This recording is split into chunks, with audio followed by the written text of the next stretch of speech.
Salut à tous, c'est Pang de la chaîne, bienvenue sur cette vidéo qui aujourd'hui va parler de mode d'apprentissage ou en tout cas d'état d'esprit pour un meilleur apprentissage, et je ne parle pas que pour les jeunes mais pour nous tous, qu'importe l'âge, avec ce qui nous avait été présenté dans l'ouvrage Anxious Generation, dont je vous ai fait un live lundi, et où il y a un moment j'ai trouvé que c'était très intéressant ce qu'il mettait en avant entre deux modèles ou états d'esprit qu'on pourrait prendre en compte et pour laquelle je vous invite à prendre conscience. Dans le sens où la plupart du temps, on va pas se rendre compte pourquoi on n'arrive pas à apprendre, pourquoi on n'arrive pas à être ouvert à telle ou telle info, etc. etc. Et je trouve que capter qu'il y a ces deux modes possibles qui se développent en nous peut nous aider. Donc, le premier mode sera un mode découverte. Il y a un autre auteur qui s'appelle Dweck qui appelle ça le mode de développement, qui est en gros notre faculté à aller observer,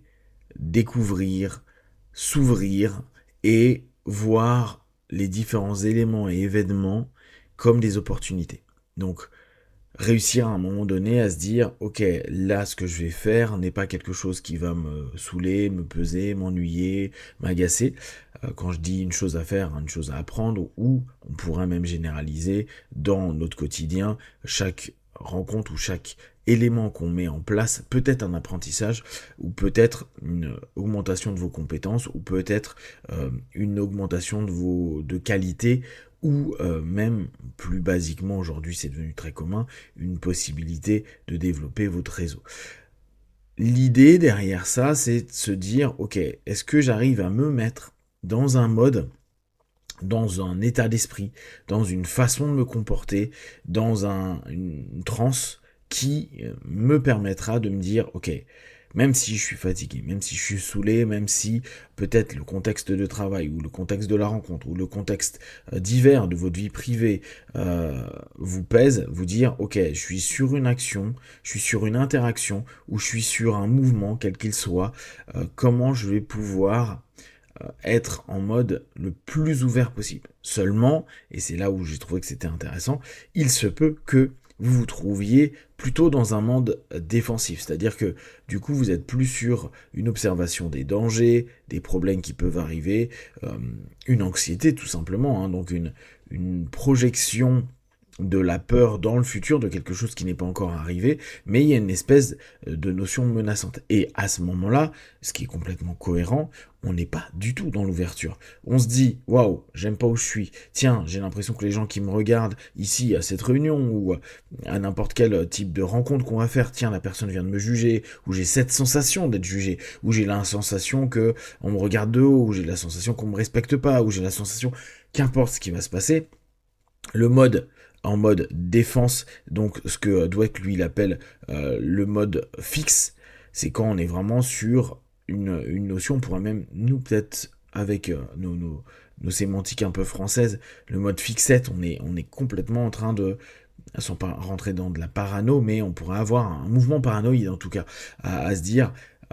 il y a du danger, je suis en danger, ça va mal se passer, ça va pas être ok, je vais m'emmerder, ça va être compliqué, je vais rencontrer personne, je vais parler à personne, je vais être trop timide, je vais être trop ceci, trop cela. Et ça nourrit, on le sait bien, on revient sur cette notion assez basique de notre self-talk et on voit à quel point le self-talk c'est pas quelque chose d'anodin, il suffit de se dire à tous les jours, tout point de vue, je vais de mieux en mieux, juste en mode self-talk ou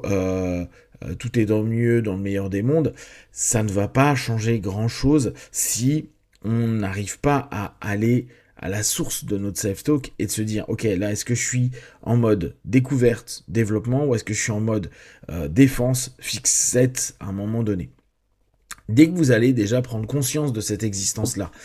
dans quel état psycho-émotionnel je me trouve à ce moment T. Là, je dois faire une action, je dois aller rencontrer du monde, je dois aller à une soirée. Ça peut être un truc très sympa au départ. Se dire, je vais à une soirée, je vais rencontrer du monde, ou je vais voir mes potes et il y aura d'autres personnes. Et se dire, bah c'est cool, je rencontre les amis des amis, je suis ouvert, je suis dans la découverte, je vois ça comme une opportunité d'apprendre, de voir peut-être d'autres façons de fonctionner, etc. Ou au contraire, arriver en mode défense, en mode fixe, et de se dire, ok,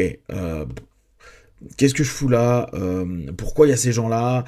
ok, il y a mes potes, mais pourquoi ils ont invité telle personne, etc. Et déjà, avoir la conscience de se dire, ok, dans quel état d'esprit, dans quelle euh, façon de penser, de voir je suis, ça peut complètement modifier les choses. Si on s'arrête vraiment à un niveau comme il en avait parlé dans Anxious Generation, d'apprentissage pur, là aussi, si vous êtes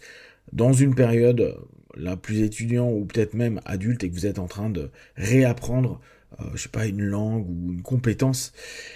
et que vous êtes, oui mais si je le fais pas, ça va être la merde, oui mais si j'y arrive pas, ça va être compliqué, je vais pas réussir à avoir le poste que je veux, je vais pas avoir la promotion, je vais pas avoir, je vais peut-être passer pour un idiot vis-à-vis des autres, vis-à-vis je sais pas, d'un examen que vous avez pas eu, etc. Si il y a cette notion mode défense, mode fixette,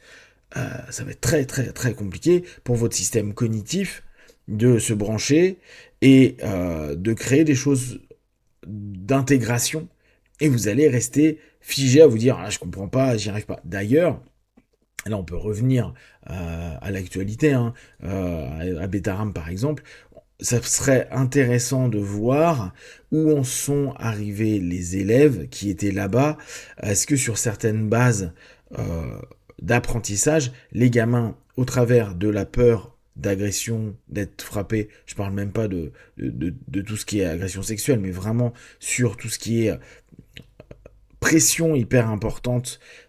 est-ce que il y a un modèle d'apprentissage qui a été bon, vu que la plupart du temps, si on est en train de scanner du danger, on est sur pas du tout notre système cognitif, on est sur du système de survie, on est sur je vais limiter peut-être des mouvements, je vais faire très attention à tout ce qui ne va pas être associé aux mots et à la parole à ce moment-là, mais plutôt au paraverbal et autres, parce que je risque d'être en danger. Si ça serait intéressant de voir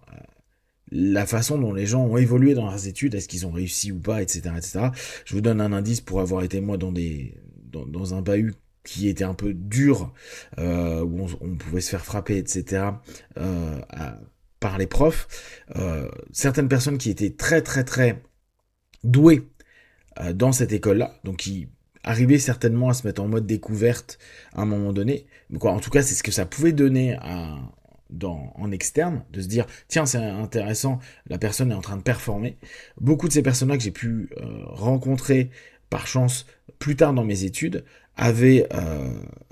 au sortir de cet endroit-là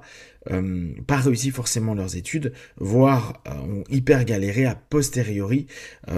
Alors est-ce que c'était parce que ils étaient constamment dans des modèles où il y avait un risque et des sanctions assez importantes, et dès lors, dès que ils sont sortis de ce cadre-là, ils n'ont pas réussi à se mettre en mode découverte et qui restaient sans s'en rendre compte dans ce mode défense, sans avoir compris les différents éléments d'apprentissage à un moment T dans un monde qui est moins dangereux, mais qui les a enfermés et en tout cas qui leur a pas permis de prendre de nouvelles compétences et que ils avaient associé il faut du danger pour que j'apprenne, mais pas trop de danger, donc il devait y avoir un juste équilibre entre découverte et défense. Je pense que cette réflexion au travers de quel mode j'arrive à avoir, et il y a des moments ça reste des transes, il y a des moments c'est très dur de sortir de sa transe et de se dire ok là en fait il n'y a pas de danger, je peux arrêter de scanner tout en mode danger et je vais scanner les choses en me disant quelle opportunité, qu'est-ce que je peux faire, etc. Sachant que ça va quand même impliquer du physique et que c'est pas que notre tête, on va se sentir lourd, on va se sentir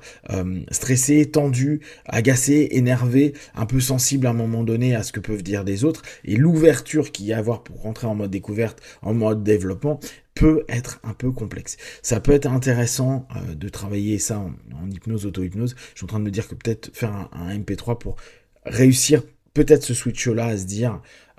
on peut passer d'un mode défense à un mode découverte, et inversement, il y a des moments où le mode défense est complètement ok